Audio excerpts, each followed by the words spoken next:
Hello there and welcome to Black Jackal Gaming. We're going to have a little bit of fun and check out a showdown between the Brutalis Dreadnought and the Redemptor Dreadnought. So this is the melee variant against the original Redemptor. We're not going to give buffs to either of the Dreadnoughts. They're going to be within rapid fire and melter range, and all charges are going to be successful. So first up we got the Brutalis. They're coming in with a twin multi-melter, Brutalis bolt rifles, twin Icarus iron hail stubber, the Brutalis fists, and they also have the Brutalis charge ability, which deals mortal wounds on the charge.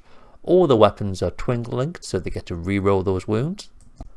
So there's a little bit of chip damage that might come in. The multi-melter in previous editions would be fairly nice, but it's going to be wounded on 5s due to the toughness 10. The thing we'll be looking at here really is the Brutalis fists and the Brutalis charge to do the damage. Next up is the Challenger, the OG. We've equipped him with the Onslaught Gatling Cannon, that's got the devastating wounds keyword, twin Fragstorm Grenade Launcher, which is twin linked, the Macroplasma Incinerator, which we will be supercharging, Icarus Rocket Pod, and Redemptor Fists. He does come with Duty Eternal, so reduces incoming damage by 1. So we'll run through the damage that each can put out, so it doesn't really matter who goes first. So up first is the Redemptor. The Onslaught Gatling Cannon, even though it has the devastating keyword, is only going to do between 0.5 and 1 damage, so unlikely to put any damage through whatsoever. The Twin Fragstorm Grenade Launcher, again, is going to do little to no damage, coming at 0 to 0.5. The Icarus Rocket Pod might actually do a little bit more damage, coming in at 0.5 to 1.5. Now the damage that's going to be the big damage dealer for the Redemptor is the Macroplasma Incinerator. On average this is going to push through 6 to 9 damage, so it can actually spike and go higher than that, potentially one hitting the Brutalis. And then his Redemptor Fists are nothing to complain about. He's only got 5 attacks rather than the 6 on the Brutalis, but he will do on average 3 damage. Something to bear in mind in 10th is that the normal save for Redemptor Dreadnoughts and Brutalis Dreadnoughts starts from a 2+, so it's quite hard pushing through small arms fire onto them now. Over to the Brutalis. The Brutalis bolt rifles would do between 0 to 0.5. Twin Icarus Iron Hail Stubber would do 0.5 to 1. They're slightly more boosted in comparison to the Redemptor because they are twin linked, so do get to re-roll.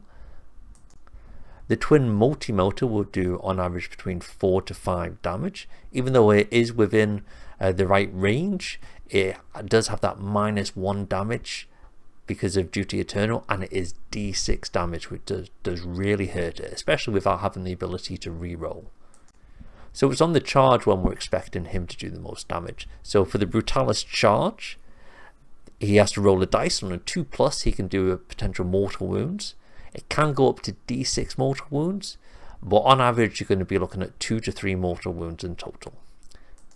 In combat, just because he's got the Brutalis fists, he doesn't have the option to change which profile he wants to use, but you would use the same profile that he does for the Brutalis fists if he had the talons.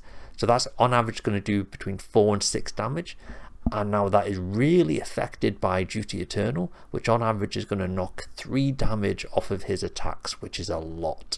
So across the board the damage is quite even, with the Redemptor getting in a little bit more combined arms fire, especially with the Macroplasma, and less so with the melee, with the Brutalis doing an okay amount of damage with his range weapons, and it's really on the charge and in combat when he's going to step up and do a little bit better than the Redemptor. So let's see what they come out in total.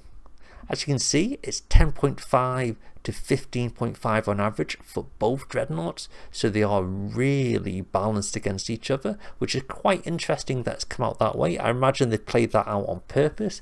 So it's really going to come down to who gets the first turn and how you move your models. The Redemptor has the ability to stay a little bit further back and do extra damage, but if they do have the potential to get that charge off, especially in the Assault Doctrine where you can advance and charge, then you really can potentially one-hit the Brutalis before the Brutalis can even hit back.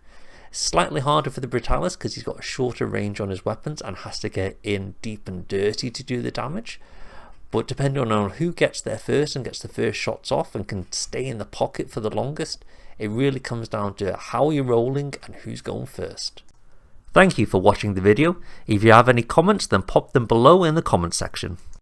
If you enjoyed the video, then please hit the like button as it greatly helps the channel. Hit the subscribe button to see any future Warhammer content. Take it easy and see you next time for more grim darkness from the 41st millennium.